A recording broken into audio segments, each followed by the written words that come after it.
कोई कहेगा मैं मोबाइल की दुकान करता हूँ, कोई कहता है मैं लकड़ी का कटान करता हूँ, कोई कहता है मैं राज मिस्त्री हूँ, कोई कहता है कि मैं कपड़े का काम करता हूँ, कोई कहेगा मैं किराने का काम करता हूँ। मगर तू कमाता तो बहुत है, घर में तेरे बरकत कितनी है? कहेगा बरकत तो साफ नहीं मालूम होती।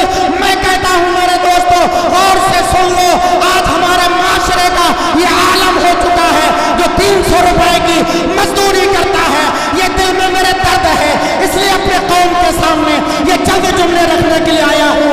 घर के अंदर 300 रुपए की जो मजदूरी करता है वो 20 रुपए के गुटके खाता है।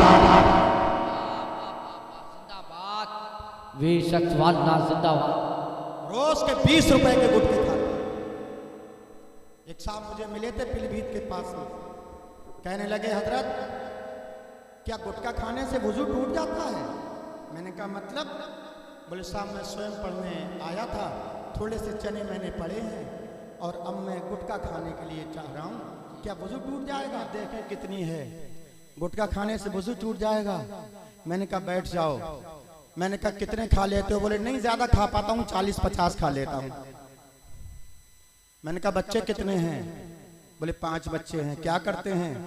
बोले 2 बच्चे मौलाना साहब के पास पढ़ने जाते हैं, एक पीलीभीत पढ़ने जाती है लड़की, और एक बच्चा अभी छोटा है। मैंने कहा फिर? तो मैंने कहा 50 छोड़ 40 रखो। कितने रुपए का मिलता? बोले 5 रुपए का। तो मैंने कहा 200 रुपए के तुम्हारे गुटके हो गए। खुदा के वास्ते ये 200 रुपए बचाकर मेरे इस्लामी भाइयों, ये तुम गुटखा को खा खा कर जो नालियों में थूक देते हो, ये तुम्हारे किसी काम का नहीं है। ये तुम 20 रुपए रोज के खर्च करते हो, 50 रुपए रोज के खर्च करते हो। इनको बचाओ, इनसे बाज आओ और अपने बच्चों को पढ़ाओ। यही आला हजरत की तालीम है, ये आला हजरत के पीर खाने की तालीम है। वाह वाह वाह वाह, जिंदाबाद, बेशक सवाल जिंदाबाद। सिर्फ गुटखा की फजूल खर्ची में तुम अगर अपने बच्चों को चाहो तो पढ़ा सकते हो। अब मैं कहता हूँ अपने बच्चे को इल्मे दीन मौलाना साहब के पास पढ़ाओ और उसके बाद स्कूलों में भेजो, कॉलेजों में भेजो। अपने बच्चों को हाई स्कूल कराओ, इंटर कराओ, बीए कराओ, एमए कराओ, बीएससी कराओ, एमएससी कराओ, बीकॉम कराओ, एमकॉम कराओ, आगे ले जाओ, इंजीनियर बनाओ, जीटीआई कराओ, आईटीआई कराओ और आगे ले जाओ, डॉक्टर बनाओ, एमबीबीएस डॉक्टर बनाओ, उसमें नंबर ना आए बीएमएस बनाओ, उसमें नंबर ना आए बीओएमएस बनाओ। कुछ नहीं तो डिप्लोमा करा दो, चाहे डी फार्मा करा दो, चाहे बी फार्मा करा दो, चाहे ओटी टेक्नीशियन करा दो, जो चाहो कराओ, अपने बच्चों को पढ़ाओ। वाह वाह वाह वाह, जिंदाबाद, बेशक सवाल। इसी में कामयाबी है, इसी में कामयाबी है। जिस कौम का नौजवान शिक्षित होगा वो हर मैदान में कामयाब होगा, हर मैदान में कामयाब होगा। उसके बाद कहते हैं बरकत नहीं, शाम को सोता है, सुबह को 8 बजे उठता है और रात भर मोबाइल देखता है। 1400 साल पहले मेरे मुस्तफा ने फरमाया एक जमाना वो आएगा मेरी उम्मत पर 3 अज़ाब मुसल्लत होंगे। कितने?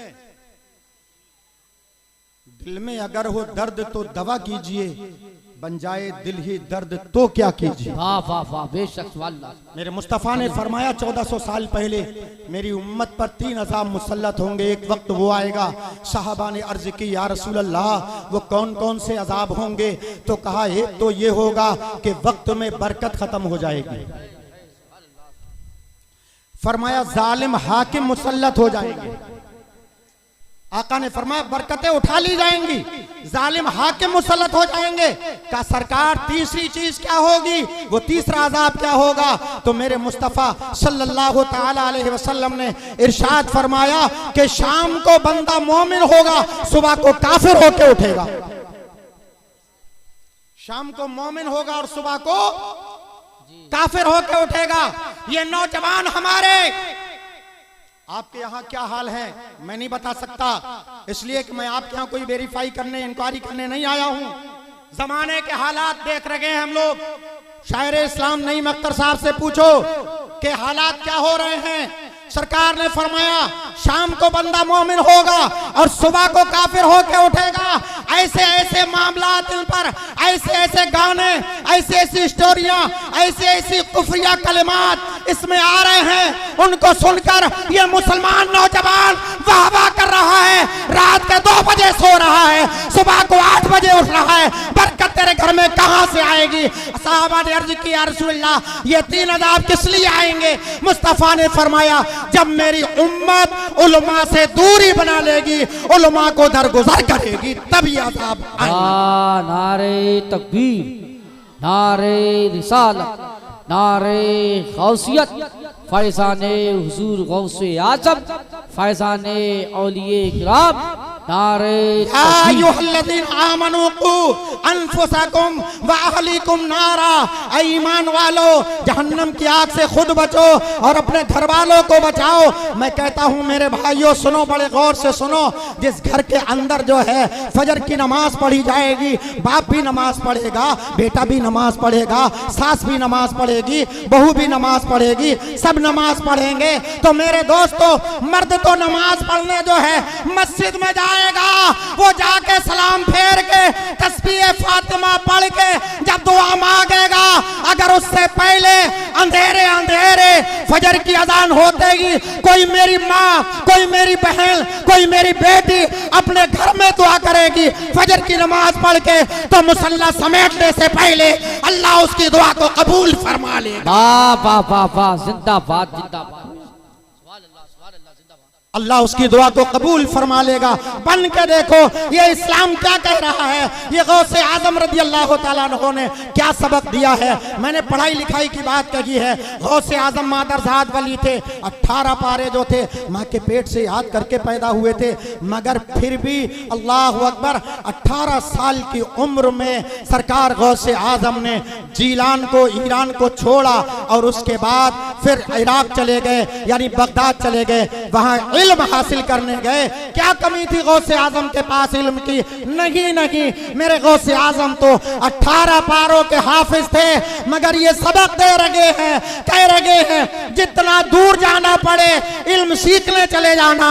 बगदाद का दूल्हा गौसे आजम इल्म सीख कर दूसरे मुल्क में जाकर ये हमें पैगाम दे रहा है, इल्म जहां भी मिले सीख लेना। 1400 साल पहले मेरे पैगंबर ने फरमाया था, उतलुबुल इल्मा वलौ काना बिस्सील, इल्म हासिल करो चाहे तुम्हें चीन जाना पड़े।